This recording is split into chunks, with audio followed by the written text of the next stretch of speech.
Existem didaticamente a divisão, assim, didaticamente e fisiopatologicamente, né? Tipos diferentes de infarto, né? Basicamente, o tipo 1 é o de obstrução, né? Uma ruptura de placa.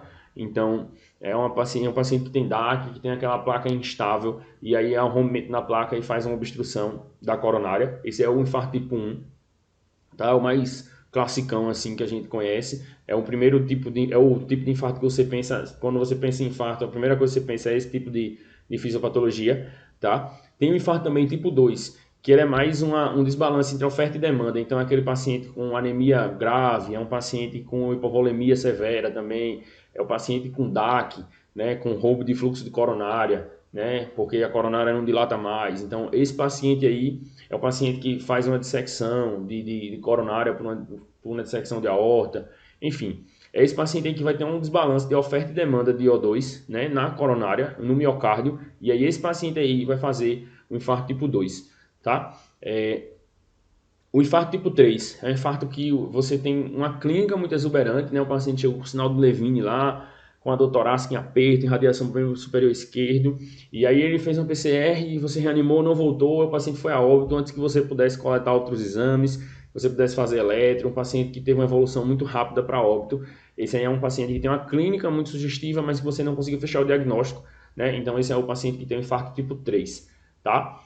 O paciente que tem infarto tipo 4, ele pode ser dividido em A ou B, mas eu preferi resumir isso aí, mas é relacionado ao stent. Então, o paciente que infarta durante o procedimento ou o paciente que infarta após o procedimento, né? Então, o paciente que tem uma síndrome coronariana, um infarto após a colocação de stent, após alguma uma, uma, um, uma avaliação, né, angiográfica, né, das coronárias. Então aí ele vai fazer um exame eletivo e aí ele tem um grau de obstrução, foi optado por fazer o tratamento, e aí durante o tratamento ele tem trombose do stent, e aí ele faz um infarto. Esse aí é o infarto tipo 4, tá? E o infarto tipo 5 é o infarto que acontece durante a cirurgia de revascularização.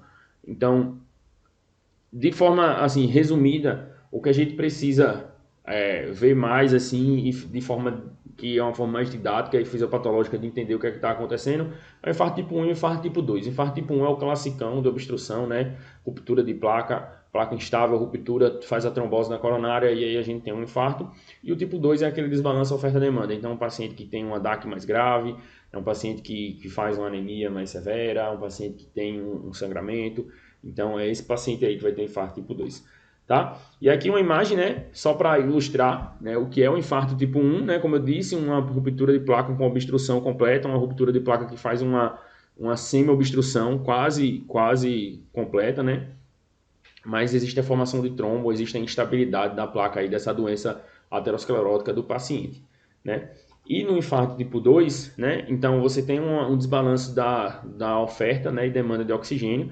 Então o paciente que tem DAC e teve um estresse e aí ficou taquicárdico, hipertenso por causa do estresse, e aí ele não consegue suprir essa demanda aí do coração dele, então ele começa a fazer angina, né, começa a ter angina instável, e aí ele vai ter um infarto tipo 2, por exemplo.